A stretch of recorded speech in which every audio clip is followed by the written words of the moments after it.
Yo, what is up guys, Grim here, and in today's video I wanted to give you guys an update on the Corrupting Fever Gladiator. So we finally made the swap to Tornado Shot towards the end of my last stream. I haven't gone to bed yet, it's day 3 now, 4 hours in, but I figured I'd put this video out while it's still, kind of close to day 2, because that would be way more helpful. Okay, so you can see that we're on the bow character here. I'm going to run you through the exact thing that I did to transition, why it looks like the way it did, and all of the stuff that happened after the last update video. Okay, so just to kind of pick you up where we left off last time. So after the last update, we pretty much stuck with the exact same gear we had. We leveled up our gems. I think I replaced 1 or 2 pieces here and there. I think I got a new belt, this one here. And I might have gotten a few more levels to allocate a new few points in my clusters. That's pretty much it. But that character I had in the last video was actually able to clear out all the red maps, and I was actually able to even do all the T16 Conquerors. I didn't attempt Cirrus on that character because I was pretty convinced I wasn't going to be able to do it, but overall it was able to do all content. The damage, while low on T16 Conquerors by many people's standards, I'm sure it was acceptable. I wasn't sitting there not being able to move the health bar or anything like that. I was fully able to defeat the Conquerors, and it wasn't too difficult at all. We're not talking 6 portal runs here at all. It was pretty reasonable, which is pretty nice. So that character, fully capable of doing everything. Now, I want to make a quick amendment here to my original walkthrough here, and that is that I don't actually think that it's the best idea to swap off of Spellslinger anymore.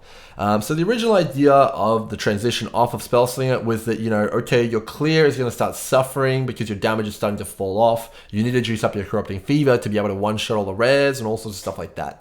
Now, that didn't actually end up being the case. Turns out Gladiator and Corrupting Fever with explosions is just pretty good, even without needing that extra juice. So you can just sit on your Spellslinger setup for pretty much the entire game until you swap over to bows, which is pretty damn awesome. Now, the advantage of Spellslinger is that you get higher single target damage, but you sacrifice some of your clear damage. Now that doesn't matter if you're one-shotting the packs anyway, does it? So basically you should maintain the Spellslinger setup for as long as you feel comfortable with it before you swap over to bows, and it's going to give you a lot more single target damage as long as you're in close range and you're getting the Exsanguinate stacks on the monsters and the boss. So overall, that is what I would recommend. So stay on Spellslinger and make sure you pick up all the gear as you need it. The main one is Delirium Essences. The Delirium Essence gloves is going to be the big winner overall, which is pretty strong. Pretty much all the gear is the same, and basically right after that video, the next day, I just spent all my time grinding for bow gear, and that's basically what leads us to this video here. Okay, so we pretty much rushed the bow transition, and we got it done by the end of the stream, which was pretty awesome. And the entire stream pretty much consisted of collecting the gear and the pieces and the materials required to craft the bow, but also I acquired the quiver at the same time. So let's get into it. So I wanted to talk a little bit about how I earned the currency first, so you guys kind of had an idea what I was farming and how I was farming it.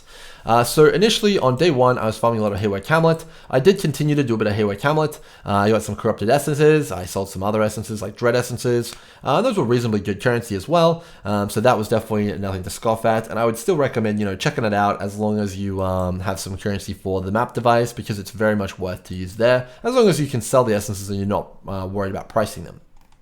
Okay, but I did transition quite quickly after I got all my Watchstones to Breach, as I figured out a bit of an interesting Atlas strategy to do with low tiers. I was having quite a bit of trouble in the high tiers with Scourge. I was dying a lot, and I was not liking losing all my experience all the time. The build is squishy in high tiers until you go over to bows and start using Determination, so I wasn't satisfied with dying all the time, so I decided to go and try Breach in lower tiers, and that was actually very successful. I was able to farm, probably about an Exalt plus an hour in just doing Breach in T10s, which was more than enough to get me over the line for my bow, which is pretty good. So you can see here the Breach passives that I have is Within the Grasp, Gatekeepers, and Flash Breach. I had all 3 of these, and they were pretty effective, and I was combining these with 1C Breach Scarabs that I was buying, just the rusted variants, and I was getting 2 Breaches, and I was selling the Breach Stones to other players, which was pretty good. I didn't get any lucky drops. I didn't get any pure Breach Stones or even full Breach Stones off of any of the Breach Lords. I just, got the general luck you would expect to get. So nothing too crazy there. In addition to that, I was farming on Stagnation. Now, cool thing about Stagnation is it's the only T10 map when you take 1 Watchstone out of Lyra Arthane and keep 4 in every other section. So basically what this creates is in a scenario in which you can infinitely sustain stagnations, assuming you're running stagnations and you have a reasonable pool to start with, which is pretty cool. So you can infinitely run breaches in this map. It's a pretty big map, which isn't ideal, but it is also a pretty good map for breach, so it is ideal. So overall, I would recommend checking it out. Make sure you take a look at the breach prices, of course, just to give you guys a reference. I was selling Zoth, Tool, and Ash for about 22, selling Ulna Tool for 30, and I was selling Chayula for 1 seed and 1 splinter. So if the prices aren't looking favorable, maybe check something else out. But I was having a pretty good time with breach. So that's how I earned the money for the bow. Let's go a little bit over the bow then, shall we? So this is the bow in question here, and there was one pretty large hiccup that we ran into here with the bow itself. And that is that there was no 6-link bases. There was none to be had. You couldn't buy them, they didn't exist. And then we looked into it a little bit further, and there was just no bow bases at all of the correct item level. For some reason, grove bows and short bows, which you need for this build due to the low dexterity requirement but high item level and good attack speed, don't exist. No one picks them up, they're not on everything's filter, so they just aren't there.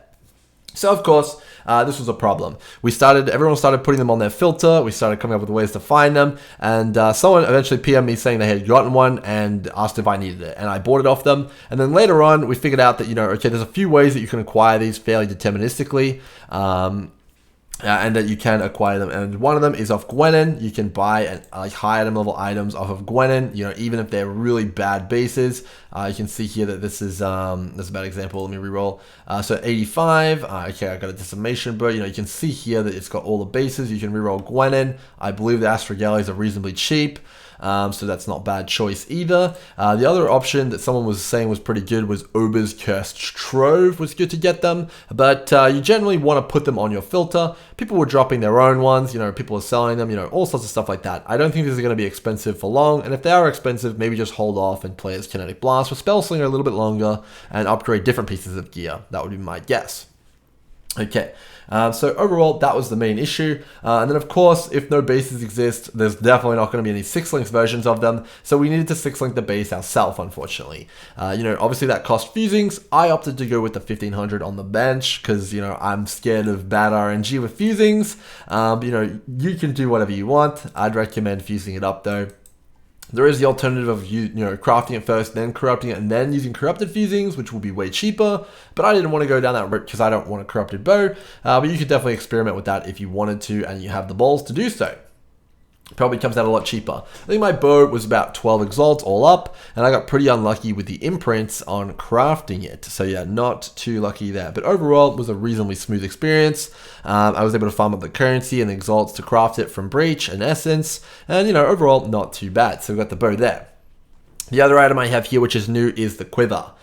So the Quiver is obviously the projectile speed frenzy charge quiver, and I got prefix open for life, so I crafted that on there. I bought this for 45C. It is possible to deterministically craft it, but it is expensive, so I'd recommend buying one if you can, even if it's got a little projectile speed on it. It's not the end of the world. And okay, if you can't get the frenzy, you can take a boss damage hit, and you can just get a really good proj speed resist life quiver. It's not the end of the world. You'll just lose boss damage on stuff like Cirrus, which is, it is what it is. If it doesn't exist, it doesn't exist. Okay, so the next one here is the helmet, but first of all, we're gonna have to talk about Tornado Shot a little bit before we talk about the helmet. Okay, so when I swapped over to Tornado Shot, I was using faster projectiles instead of lesser multiple projectiles that I'm using here. And I didn't feel like I had enough projectiles. I wasn't getting very good AoE, so I decided to sub out the faster projectiles for the lesser multiple projectiles, and now it's feeling pretty good. So when I made that change, my clear speed went up, my AoE went up. I'd highly recommend doing this until you get some form of additional projectiles, whether that's from Awakened GMP or from a Dying Sun or whatever you want to run. But this is the setup I'm using right now, and it's doing pretty well. The damage I have right now on this character without the amulet, pre-amulet, was acceptable enough for Cirrus to get them all through the phases, so I wouldn't worry too much about damage. It's more just about utility here, so maybe just slap on the LMP here to get some more proj while you build up the rest of your gear to feel a little bit better. because more projectiles equals more spread. And when I went to TS, I feel like it was actually a clear speed downgrade from Kinetic Blast initially, but now, of course, after gearing myself up a bit more and getting the helmet and putting the LMP on, I actually feel like I'm an upgrade to KB. So you definitely don't want to swap prematurely. You want to have it mapped out. You want to have some pretty good items for it. Stay Kinetic Blast as long as you're comfortable with it, and it'll do you well. Only swap when you feel like you really need an upgrade in single target, or you've got the money to do so, or you've got enough like gear to like make it so that when you come in, it's going to be an upgrade. So overall, TS is quite good. The single target damage is way higher, and I'll show you that, guys, in a second. Okay, so overall, pretty strong there. So in order to actually juice up the clear, I did also prioritize right after buying the bow and the quiver, well, buying the quiver and crafting the bow. I did indeed buy the helmet here. So I bought a Tornado Shot enchanted helmet here for 1 Exalted Orb. I bought it on armor base, and I made sure it's level 75, so that when I want to redeem a Slam It and get reduced mana reserved, it's a high enough item level. So you want 75 plus armor base if possible. You know, of course, if you can't get that, improvise, adapt, overcome, the classic. But overall, this was a massive upgrade to my clear speed, and it does increase the coverage significantly. So I definitely recommend it if you can pick one up right after you have your bow. Maybe even have it at the ready before you finish the bow, and it could be a pretty good one to have there. And I just threw an essence at this to get the resistance I needed. Nothing too crazy. Okay, so overall, the next and last item I have here, which is an upgrade, was the amulet here, the +2 amulet. So I crafted this off stream because I just ended up watching streams, and I ended up mapping, and I had the money for it there. So I crafted it up. So this is just a product of what's in the sheet. I basically just followed that, you know, bang on, just using alterations on both of the bases and awakening them together.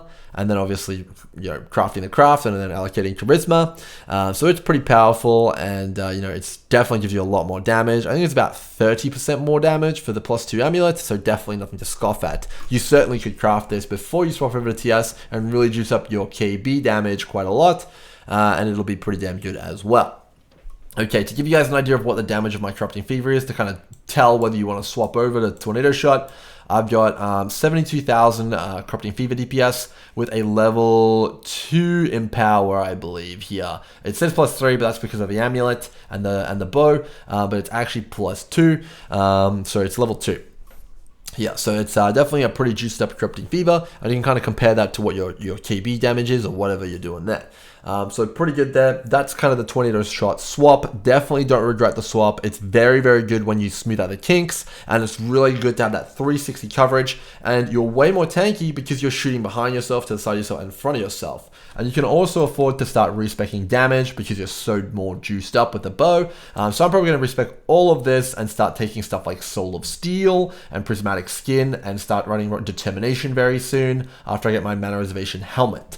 That's my goal. And then when I've got Determination on, obviously I'm going to be far more durable, and I'm going to be able to start tanking stuff and doing Scourge really, really effectively, and it won't be any issue at all. So that's kind of my plans. To give you guys a few extra tips here, obviously I've had a lot of questions. If you want to have issues with your auras and your aura reservation, make sure you check out the other video. I go over that. There's a lot of questions about that. In terms of where the crafts come from for the bow, the multi-mod comes from Putrid Cloister. The Cannot Craft attack mods is from Kira Blade's Wolfpack Den. +2 support gems are from Katarina. Physical damage over time multiplier is from Betrayal Weapons. And then also, in order to color the chest piece correctly and the weapon correctly, you want to use, I use 3 red on the bow, and then I use Harvest Color Conversion crafts. I think I have a few left here. I used a red and green, I believe, or a red and blue one to get it. So you can see it reforge the color of 2 random sockets on an item, turning them X and Y. I used that on the bow to get the colors I have here. And then I also used on the chest, I rolled 3 green, and then it ended up as 3 green, 3 red. And then I bought off TFT a non-green to green socket, and it ended up with this. And obviously this is what I wanted. So we're good now. So overall, the build is absolutely coming into its own. Make sure to check out the stream tomorrow if you're interested in some actual gaming footage. We're going to upgrade it a whole lot more, and I'm really excited to get it tanky so I can stop dying. We are level 92 now though, so we're not too flimsy. And then safely doing T16 maps now, it's okay. And a few of the perks of swapping over to Tornado Shot is that when you're actually doing bosses, you heal from attacking now instead of taking damage due to the fact that you're hitting so much more often with TS, which is a welcome change. Means you don't have to rely on this guy so much. Things that I need to address with the TS build right now is the attack speed and the movement speed. It's a little bit clunky. I still feel like I need to be a lot more fast, which we will figure out in the next few streams. And the damage is pretty damn good. You pretty much melt most of the high tier maps now with T14 and stuff like that, and going down in a matter of seconds with this amount of DPS when you swap to the Blood Stance. So it's pretty sweet. But overall, I'm going to focus on defenses coming up because I feel like I got enough damage. It's enough for Series 8, so that's enough for me for now. I need to get tanky so I can reliably do all the content without dying, and that's going to be my #1 priority. Just trying to think if there's anything else here. Okay, so people coming into the build a little bit later have said that it's quite expensive. I'm unfortunately not able to do anything about that. It's just the way the PoE economies work. So if you're having trouble with the clusters, you can temporarily use 9 passive clusters. That's not the end of the world. Alternatively, for the mediums, if they're super expensive, just buy anything with any 2 good notables which give you damage over time or increase physical damage. That can be the physical damage over time, the normal damage over time, anything. Just take anything you can get which gives you 2 notables, which gives you damage over time on any sort of capacity. That's just fine. Everything else should be okay. Try not to spend too much on this bow base. It is reasonably scarce right now, but once start people catching on and adding it to their filter, I'm sure they'll be popping up everywhere. Don't go out and buy it for a crazy amount of money. It will come available, and then you'll be able to get it for way cheaper and actually spend your money on upgrading your build instead of just giving it away to some guy flipping bows. So overall, that's kind of my update, guys. I'm trying to think if there's any other burning things which I need to remember here. I think that everything else looks good. I can't think of anything else. Make sure that if I did forget something, come over and ask me on the stream. I think colors, chest piece, bow, helmet, quiver, amulet. Yep, it all looks good. Hope you guys enjoyed the video. Hope you guys are enjoying the league. The league starter has been absolute blast. The only downside is a bit squishy in reds. But other than that, it's been a really good one. I hope you guys are enjoying it, and I'll see you guys in the next one. Cheers.